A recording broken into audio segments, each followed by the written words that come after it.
জানিয়ে দিব এই মুহূর্তে আমাদের হাতে এসেছে গুরুত্বপূর্ণ আপডেট আন্তর্জাতিক সংবাদের শিরোনাম। শুরুতেই থাকছে যা লাগে দেব, ভারতকে পঞ্চম প্রজন্মের যুদ্ধবিমান প্রযুক্তি দিতে চায় এবারে রাশিয়া। আরও জানাবো ইসরায়েলিদের হামলায় শিশুসহ প্রাণ হারালো 6 ফিলিস্তিনি। এদিকে ভারতের কাছে জ্যাভলিন ক্ষেপণাস্ত্র, স্মার্ট গোলা বিক্রি করবে এবারে যুক্তরাষ্ট্র। আরও জানাবো ওয়াশিংটনে ট্রাম্পের সেনা মোতায়েন স্থগিতের নির্দেশ আদালতের। সব শেষে জানিয়ে দিব যুদ্ধ বন্ধে যুক্তরাষ্ট্রের সঙ্গে সৎভাবে কাজ করতে প্রস্তুত জেলেনস্কি। এতক্ষণ শুনছিলেন হাতে থাকা আপডেট সংবাদের শিরোনাম, এবারে বিস্তারিত। তবে তার আগে অনুরোধ রইল ভিডিওটিতে একটি লাইক এবং কমেন্ট করে জানিয়ে দিন ভিডিও সম্পর্কে আপনার মূল্যবান মতামত। আরও জানিয়ে দিন ভিডিওটি কোথা থেকে দেখছেন বা কোন জেলা থেকে দেখছেন। যা লাগে তাই দিব, ভারতকে পঞ্চম প্রজন্মের যুদ্ধবিমান প্রযুক্তি দিতে চায় রাশিয়া। আগামী ডিসেম্বর মাসে রাশিয়ার প্রেসিডেন্ট ভ্লাদিমির পুতিনের ভারত সরকারকে সামনে রেখে নয়াদিল্লিকে একটি বড় ধরনের সামরিক চুক্তির প্রস্তাব দিয়েছে মস্কো।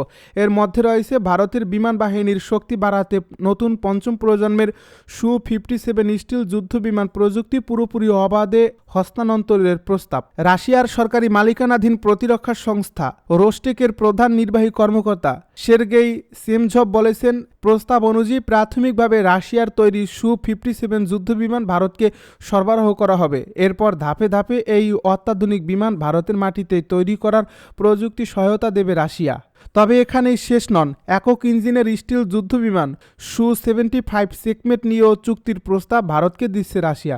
ভারতীয় পত্রিকা এনডিটিভি বলছে, বিশ্বের জন্য কোনো দেশই ভারতকে তাদের প্রতিরক্ষা প্রযুক্তিতে এই স্তরের প্রবেশাধিকার দেয়নি।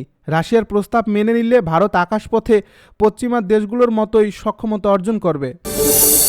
ইসরায়েলিদের হামলায় শিশুসহ প্রাণ হারালো 6 ফিলিস্তিনি।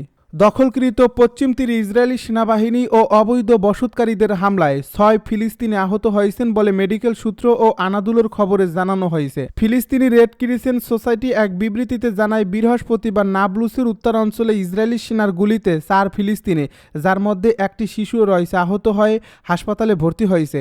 প্রত্যক্ষদর্শীরা আনাদুলোকে জানান, ইসরায়েলি সামরিক যানবাহন নাবলুসের ন্যাশনাল হাসপাতাল এলাকা ও ফয়সাল স্ট্রিটের আশপাশে অভিযান চালায়। এ সময় দোকান ও বাড়িঘরের সামনের অংশ ক্ষতি হয়। পরে অভিযান পুরনো শহর ও আশপাশের এলাকায় বিস্তৃত করা হয়। সৈন্যরা জীবন্ত গুলি ও স্টান গ্রেনেড নিক্ষেপ করে। পাল্টা প্রতিক্রিয়ায় ফিলিস্তিনিরা ইসরায়েলি বাহিনীর দিকে পাথর নিক্ষেপ করলে সেনারা সরাসরি গুলি চালায় বলে জানান প্রত্যক্ষদর্শীরা।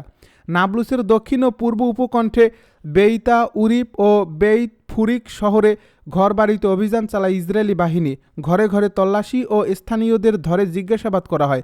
এক ফিলিস্তিনি যুবককে বাড়ি থেকে গ্রেপ্তার করা হয় এবং আরেকজনকে পিটিয়ে আহত করা হয় বলে জানায় স্থানীয়রা। ইসরায়েলি সেনাবাহিনীর পক্ষ থেকে বলা হয়, নাবলুসে রাতভর ধরে পরিচালিত গ্রেপ্তার অভিযানের সময় এক ইসরায়েলি সৈন্য গুলিবিদ্ধ হয়ে মাঝারি মাত্রায় আহত হয়েছে। ভারতের কাছে জ্যাভলিন ক্ষেপণাস্ত্র, স্মার্ট গোলা বিক্রি করবে এবারে যুক্তরাষ্ট্র। ভারতের কাছে $9.30 লাখ মূল্যের জ্যাভলিন ট্যাঙ্ক বিধ্বংসী ক্ষেপণাস্ত্র ও এক্সক্যালিবার গাইডেড আর্টিলারি মিউনিশন বিক্রির অনুমোদন দিয়েছে যুক্তরাষ্ট্রের পররাষ্ট্র মন্ত্রণালয়। বুধবার যুক্তরাষ্ট্রের ডিফেন্স সিকিউরিটি কোঅপারেশন এজেন্সি একথা জানিয়েছে বলে খবর বার্তা সংস্থা রয়টার্সের। নয়াদিল্লি রাশিয়ার তেল কেনায় স্বস্তি হিসেবে অগাস্টে ভারতের আমদানি পণ্যে শুল্ক দ্বিগুণ করে 50% করেছিলেন প্রেসিডেন্ট ডোনাল্ড ট্রাম্প। এই নিয়ে ওয়াশিংটন নয়াদিল্লি সম্পর্কের অবনতি ঘটেছিল। তারপর থেকে ওয়াশিংটনের ফরেন মিলিটারি সেলস কর্মসূচির অধীনে ভারত প্রথমবারের মতো মার্কিন প্রতিরক্ষা সরঞ্জাম ক্রয় করছে। চলতি মাসে ভারত তাদের নিজেদের তৈরি যুদ্ধবিমান তেজসকে আরও শক্তিশালী করতে মার্কিন কোম্পানি জেনারেল ইলেকট্রিকের তৈরি যুদ্ধবিমান ইঞ্জিন কিনতে পুনঃপ্রক্রিয়াদেশ দিয়েছে। এক বিবৃতিতে ডিএসসিএ বলছে, এই প্রস্তাবিত বিক্রয় যুক্তরাষ্ট্র ভারতের কৌশলগত সম্পর্ককে শক্তিশালী করতে সাহায্য করবে এবং এক গুরুত্বপূর্ণ প্রতিরক্ষা অংশীদারদের নিরাপত্তারও উন্নয়ন ঘটিয়ে যুক্তরাষ্ট্রের বৈশ্বিক নীতি ও জাতীয় নিরাপত্তার লক্ষ্যকে সমর্থন যোগাবে। ভারত ইন্দো প্যাসিফিক ও দক্ষিণ এশিয়া অঞ্চলের রাজনৈতিক স্থিতিশীলতা, শান্তি ও অর্থনৈতিক অগ্রগতির জন্য একটি গুরুত্বপূর্ণ শান্তি হিসাবে ধারাবাহিকতা বজায় রেখেছে। ভারত সরকার 216টি এক্সক্যালিবার ট্যাকটিক্যাল গোলা ও জ্যাভলিন সিস্টেমের 100টি ইউনিট বিক্রির জন্য অনুরোধ জানিয়েছে বলে ডিএসসিএ জানিয়েছে। ভারত ইতিমধ্যেই তাদের M777 হাউটজার কামানে এক্সক্যালিবার আর্টিলারি গোলা ব্যবহার করছে। ডিএসসিএ জানিয়েছে এই বিক্রয় চুক্তির ক্ষেত্রে এক্সক্যালিবার গোলা সরবরাহের প্রধান ঠিকাদার হবে আরটিএক্স কর্পোরেশন এবং জ্যাভলিন সিস্টেমের জন্য তাদের সঙ্গে যৌথ উদ্যোগে লকহিড মার্টিনও থাকবে। ওয়াশিংটনে ট্রাম্পের সেনা মোতায়েন স্থগিতের নির্দেশ আদালতের। ওয়াশিংটন ডিসিতে ডোনাল্ড ট্রাম্প প্রশাসনের ন্যাশনাল গার্ড মোতায়েন সাময়িকভাবে স্থগিত করার নির্দেশ দিয়েছেন যুক্তরাষ্ট্রের এক ফেডারেল বিচারক। সেনা মোতায়েনের মাধ্যমে শহরে আইনশৃঙ্খলা নিয়ন্ত্রণে হস্তক্ষেপের অভিযোগে প্রশাসনের মামলার পর বিচারক এ আদেশ দিয়েছেন। আজ শুক্রবার আল জাজিরার এক প্রতিবেদনে এই তথ্য জানানো হয়েছে।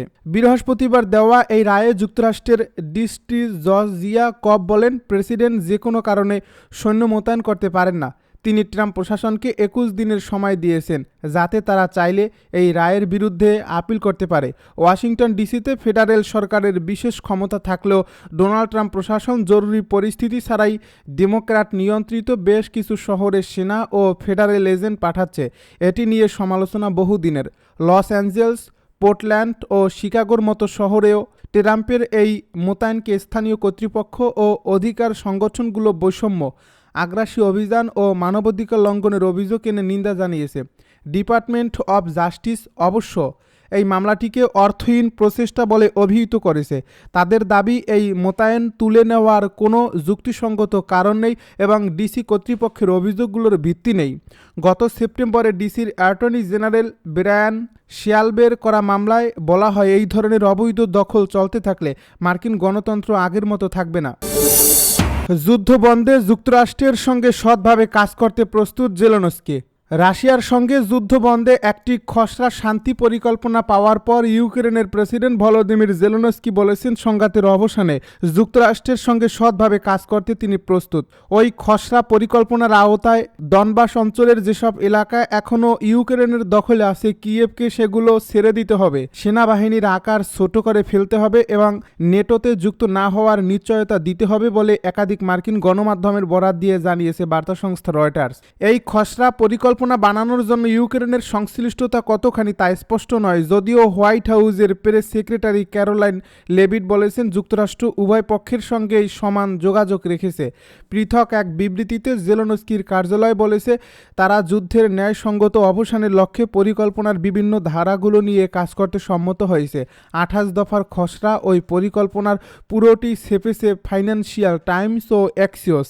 এতে ইউক্রেনের সামরিক বাহিনীর সদস্য সংখ্যা 6 লাখের মধ্যে রাখতে বলা হয়েছে। পাশাপাশি ইউক্রেনকে তার কাছে থাকা অত্যাধুনিক অনেক সমরাস্ত্র ত্যাগ করতে বলা হয়েছে। তবে তাদের সহায়তায় পোল্যান্ডে ইউরোপীয় যুদ্ধবিমান মোতায়েন থাকবে। এই পরিকল্পনায় কিয়েভকে নির্ভরযোগ্য নিরাপত্তা নিশ্চয়তা দেওয়ার অঙ্গীকারও করা হলেও এ বিষয়ে বিস্তারিত কিছু বলা হয়নি। এসবের বিনিময়ে রাশিয়া নিষেধাজ্ঞা তুলে এবং তাদেরকে শিল্পোন্নত দেশগুলোর জোট G7-এ নিয়ে বৈশ্বিক অর্থনীতিতে ফের যুক্ত করা হবে। রাশিয়া যুক্ত হলে শিল্পোন্নত দেশগুলোর জোটটি পুনরায় G8 হিসেবে আবির্ভূত হবে।